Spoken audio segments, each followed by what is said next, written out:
Sou o professor Irã Parente, este é o canal Operando Conhecimento e vamos iniciar agora a nossa 8ª web-aula da playlist sobre ferramentas da qualidade, dessa vez falando sobre as cartas de controle. Para Palladini, controle estatístico de processos é uma das áreas mais conhecidas, mais tradicionais e de maior aplicação prática da avaliação da qualidade. Os gráficos de controle, que estão inseridos no contexto do controle estatístico do processo, eles foram desenvolvidos por Shewhart na década de 20 do século passado. O Shewhart era um engenheiro que trabalhava nos laboratórios da Bell Telefones e ele procurou desenvolver uma ferramenta que atuasse preventivamente nos processos produtivos. Observem na figura do lado esquerdo o método tradicional, o método de seleção, que é um método reativo. Então, ao final da produção de todo um lote de produtos acabados, nós fazemos a inspeção em cima do lote. E com base no resultado da inspeção, nós podemos atuar de 3 formas distintas. Se o resultado da inspeção for positivo, nós liberamos todo o lote para os clientes, para o mercado.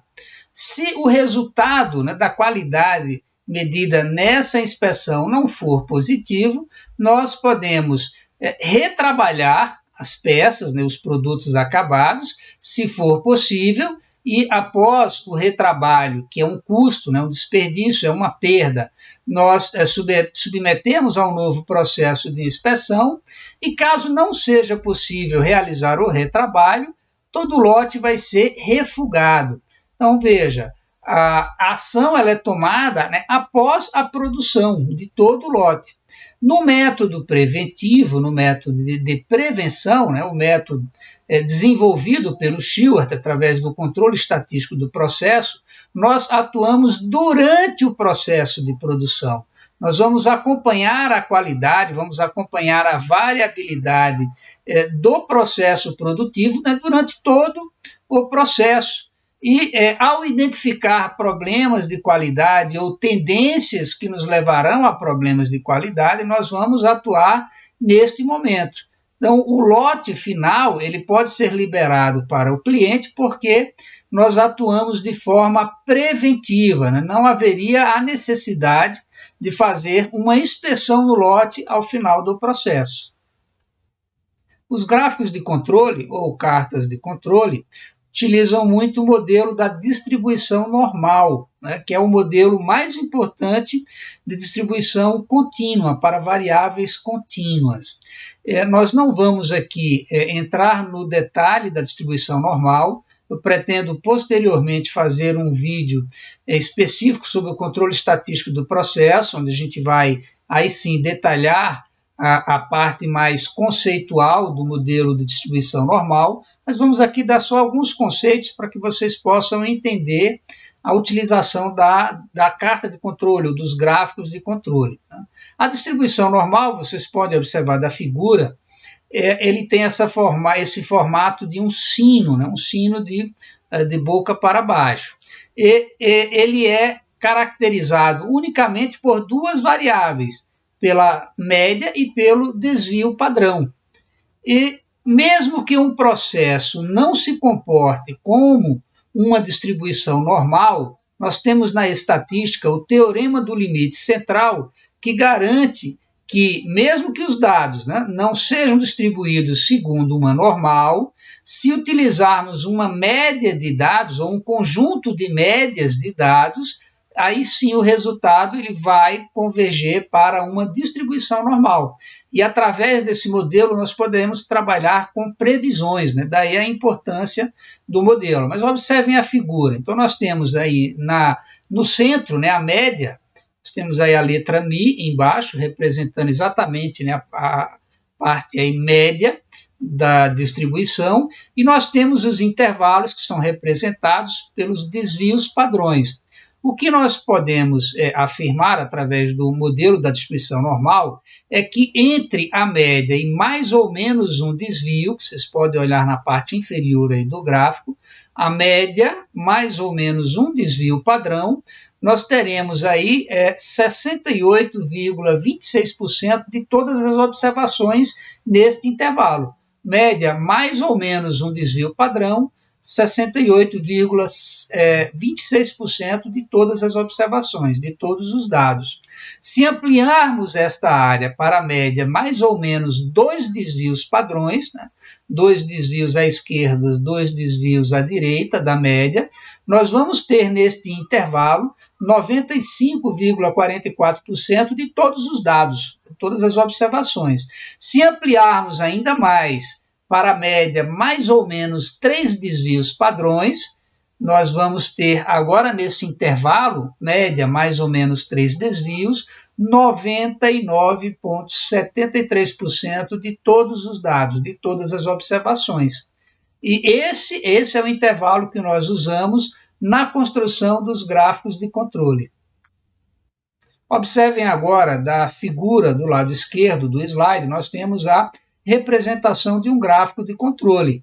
Nós temos 3 retas, né? A reta central, né, que é a média da distribuição normal, o limite superior de controle, que é a média mais ou menos 3 desvios, e o limite inferior de controle, que é a média menos 3 desvios padrões. E nós vamos plotar, né, ao longo desse gráfico as medições que nós vamos fazer ao longo do tempo. Podemos fazer medição a cada meia hora, a cada 2 horas, vai depender do modelo que for montado. Os dados coletados, se o processo estiver sob controle, né, estatístico, eles devem estar variando entre o limite superior e o limite inferior de controle.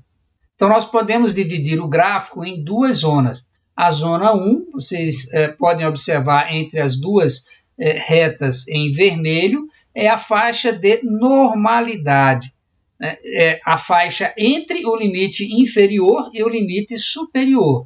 Então, se todos os pontos estiverem dentro dessa faixa, entre o limite inferior e o limite superior de controle, nós podemos dizer que o processo está sob controle. Mas quando o ponto plotado no gráfico ele está acima do limite superior de controle ou abaixo do limite inferior de controle, nós temos a zona de anormalidade, que vai representar um problema. Vamos ter algumas causas especiais que estão atuando no processo para gerar esse resultado insatisfatório. Todo processo apresenta uma faixa de variabilidade. Não há processo produtivo que não tenha nenhuma variabilidade. Nós precisamos determinar as causas dessa variação, dessa variabilidade, se são causas comuns ou causas especiais. As causas comuns são aquelas que ocorrem em qualquer processo produtivo. Elas são, por definição, o efeito acumulativo de causas não controláveis, com pouca influência individualmente, tais como vibrações, temperatura, umidade, falhas sistemáticas do processo, dentre outras. Essas nós não temos como eliminá-las. As causas especiais são aquelas falhas ocasionais que ocorrem durante o processo com grande influência individualmente. Por exemplo, variações na matéria-prima, erros de operação, imprecisão no ajuste da máquina, desgastes de ferramenta, dentre outras. Ou seja, são causas evitáveis, né? Sobre essas que nós temos de atuar para eliminá-las, para manter o nosso processo sob controle. Se só as causas naturais atuarem no nosso processo, ele estará sob controle. Se tivermos causas especiais, o nosso processo não estará sob controle. Observem na figura do slide, nós temos um exemplo de um gráfico de controle, de uma carta de controle, com vários pontos, né, plotados, A linha central em verde, né, é a média calculada, e as linhas tracejadas em amarelo tracejadas são os limites de controle, o limite superior e o limite inferior de controle. Então, observem que os pontos eles têm uma variabilidade, né? Alguns ocorrem acima da média, acima da reta verde, outros abaixo da reta verde, abaixo da média. Por definição, 50% dos dados estarão acima da média e 50% abaixo da média. Agora, observem algumas situações interessantes. Em vermelho, nós temos duas retas em vermelhos que correspondem ao limite de especificação, ou seja, os limites da peça, do produto, conforme especificados pelo cliente. Então, observem que os limites de especificação do contrato, né, do cliente, eles dão uma folga em relação aos limites de controle do processo. Isso é uma situação positiva, né? Você tem uma folga do seu processo em relação dos limites naturais do seu processo em relação aos limites contratados pelo seu cliente. Porém, observem que, embora todos os pontos estejam dentro dos limites de especificação, se analisarmos o processo, nós temos alguns pontos fora dos limites superior e inferior de controle. Nós temos 2 pontos acima do limite superior e um ponto abaixo do limite inferior. Então, esse processo, embora ainda esteja atendendo à especificação do cliente, eles não estão sob controle estatístico. E tem mais algumas situações. Observem, também está ressaltado na figura, 7 pontos numa sequência abaixo da média, né, da reta média. Que nós podemos observar dessa situação? Porque está ressaltado. Então, a probabilidade, já vimos, de um ponto ficar acima da média é de 50%, um ponto abaixo da média é 50%. A probabilidade de termos 2 pontos sucessivos acima ou abaixo da média, aí já cai para 25%, né? 50% vezes 50%. A probabilidade de termos 3 pontos sucessivos acima ou abaixo já cai para 12,5%. Se chegarmos a uma situação como no gráfico, de 7 pontos em sequência, acima ou abaixo, né, da média, a probabilidade de que isso ocorra é de apenas 0,8%. Então, ou seja, é uma probabilidade muito baixa de que isso ocorra. Então, embora essa situação ela não se traduza necessariamente numa situação fora do controle estatístico, ela deve ser investigada. Isso pode ser um sinal de algum problema. Por exemplo, pode ser que neste intervalo, né, a medição, o cálculo ou a medição ou a plotagem dos pontos na carta, por algum problema, ela tenha sido feita de forma errada. Então, isso, embora não necessariamente indique um problema, é uma situação que deve ser investigada. Nós temos os gráficos de controle por variáveis, que utilizamos para características mensuráveis numa escala contínua, como peso, altura, temperatura, pressão.